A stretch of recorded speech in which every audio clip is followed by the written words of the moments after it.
I took a movie day in London. I Raised just 4,000. watched movies all day long, got up, never left my room, stayed in my pajamas. It was Pass. great. Negreanu's min raised this. kids. Benjamin Speaking shadowing. Movies, I saw a great movie last night called Daybreakers.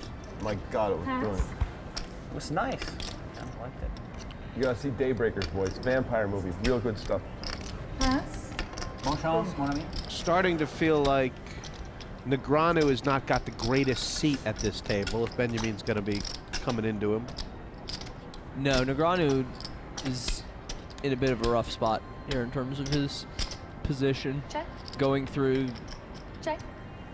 All right, these are some weird checks on this flop. Let's start with Negreanu's. This seems like a really good time to bet. I know we have king high, which can be good sometimes, but when we're good, we want to deny equity. And this is our board, right, Jonathan? We own this board. I mean, this is kind of a dream board if you're going to miss the flop, right? An ace-high board with essentially no draws of any kind. You're just going to get a huge amount of folds from David Benyamine here, which is great because while we may have the best hand right now, we do not. But if we did even, we're often going to get bluffed off this hand later on. You know, maybe right on the flop, maybe later.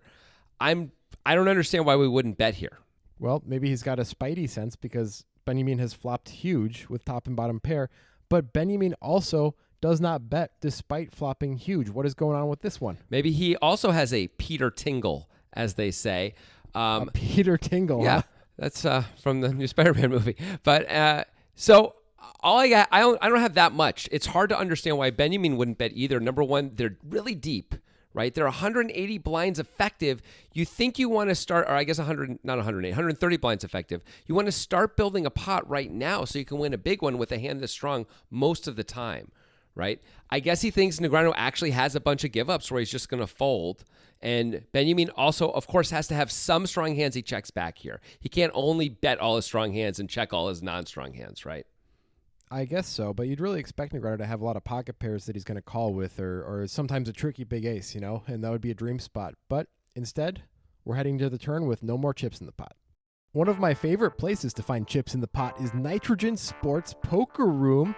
If you use the link that we tweet out when we tweet about our hands to sign up for Nitrogen, you get access to the greatest iterated value in poker. That is our monthly tournament with 1,000 guaranteed buy-ins and only ever about 180 players, and they cap the thing at 300. It's guaranteed value, Jonathan. It's basically like that movie Fantasia where the elephants dance and the hippos are all like getting all over the place. You know what I'm saying? It's like that. Yeah, all right. So get on Nitrogen. Helmuth and Tony G, 1, 2, 3 to his left. The only advantage, you can probably get it out of the way when Phil Lack enters a pot, but as you say, it's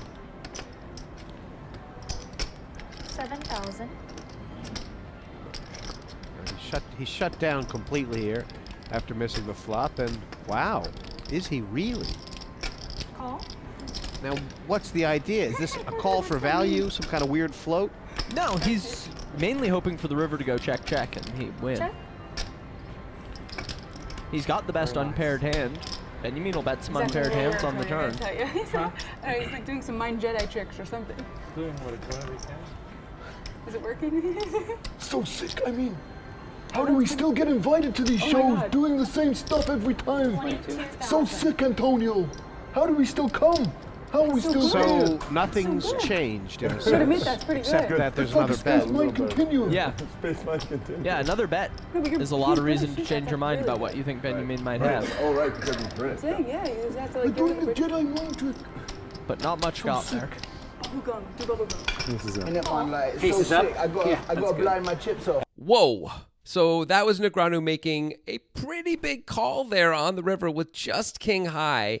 Let's try and rewind a bit, though. Go back to the turn and see how we got here, and does this make sense? I think the call on the turn is almost mandatory when we check twice with a hand this good.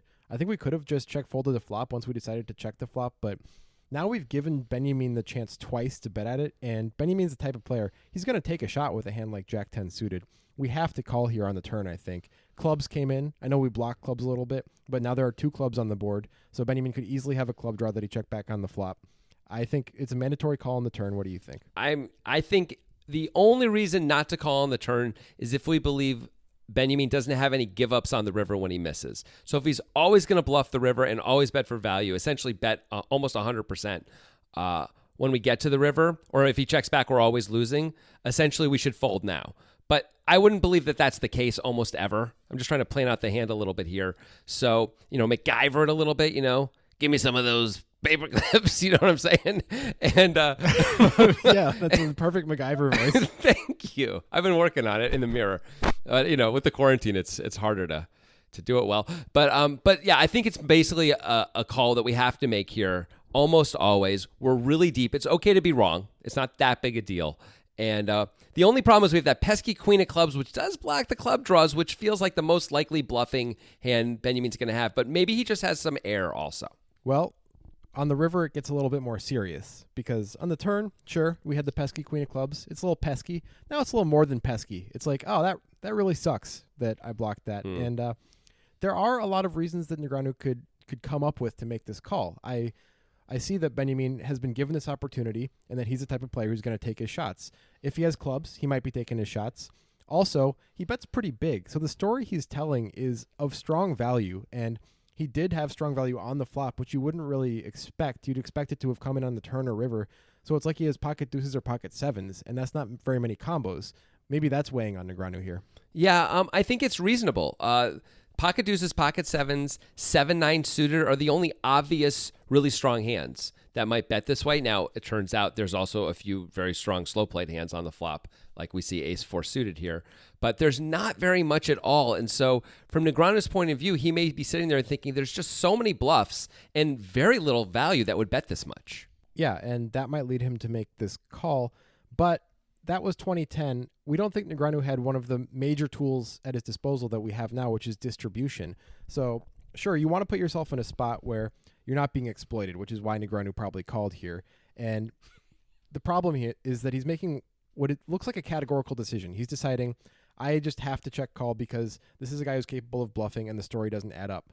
But if you don't want to be over-calling, you have to use distribution. So we have to ask ourselves, where does king-queen land in our distribution, especially with the queen of clubs? And I think the answer is not a good one for calling. I think it's way too low. The answer is like all the way at the bottom of the garbage can, man. I mean, it's like so far down. Like, what worse hands are we calling with on the turn that we're check calling? Maybe a few other king highs, but that's probably it, right? Like, I don't think we're even probably calling queen high on the turn. We don't get here with anything worse than king high. And then the fact that we have a club in our hand, you might say that's, two clubs would be even worse, but I don't believe we would play two clubs like this. I believe we would bet two clubs on the turn ourselves almost always, or raise with them or something. We take an aggressive action almost always. So having king high and a club in our hand is kind of just the bottom of the barrel, It's like 50 out of 50 in literacy. It's bad stuff. It is really bad stuff, and I understand why Negreanu calls for all the 2010 reasons, but if you add distribution in, I think this is a mandatory fold at this point. I mean, I think if you're using distribution at all, it's an easy fold.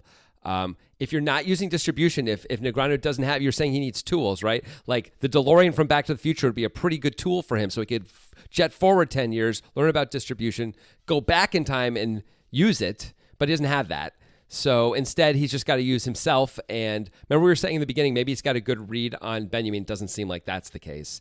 But he's sitting here, he's thinking, you're polarized, the story isn't great, I have a good bluff catcher, I'm just going to bluff catch. It makes sense from a 2010 point of view for sure. And I can understand why Negreanu might be sitting there smoking cigars and feeling like, I'm just the man here, man. This is me. I got to do this. You know what I'm saying? So he's MacGyver now? He's basically turns into MacGyver. Give me some gum. I'm gonna create a bomb.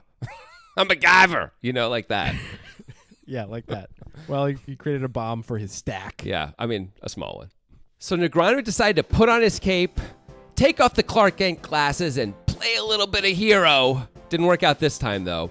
What do you guys think about Negreanu's decisions? I would say you could argue that all three of them post-flop are unusual. Maybe the turn is the most obvious one, calling there, although a lot of players might just fold there, too. Just give up and not even try. Do you like him checking the flop? Do you like him calling the big bet on the river? Also, how about David Benyamine deciding not to bet the flop? It seems like it worked out really, really well. Maybe he knows his customer. Maybe he got lucky. Maybe he makes even more money if he actually bets the flop too. What do you think about that decision? Let us know in the comments. Yes, let us know. And if you enjoyed this video, you certainly will enjoy our podcast. It's where we come up with all of our ideas. We go way more in depth in the podcast. It's like an hour long or something for this one. It's a long podcast because we have a lot of fun on it. As you can see in this video, we had a little fun with MacGyver and such. But also, we get super in depth, super analytical, analyze stuff that we don't analyze in the video. It's called the Breakdown Poker Podcast. You can find it pretty much anywhere that you can get podcasts.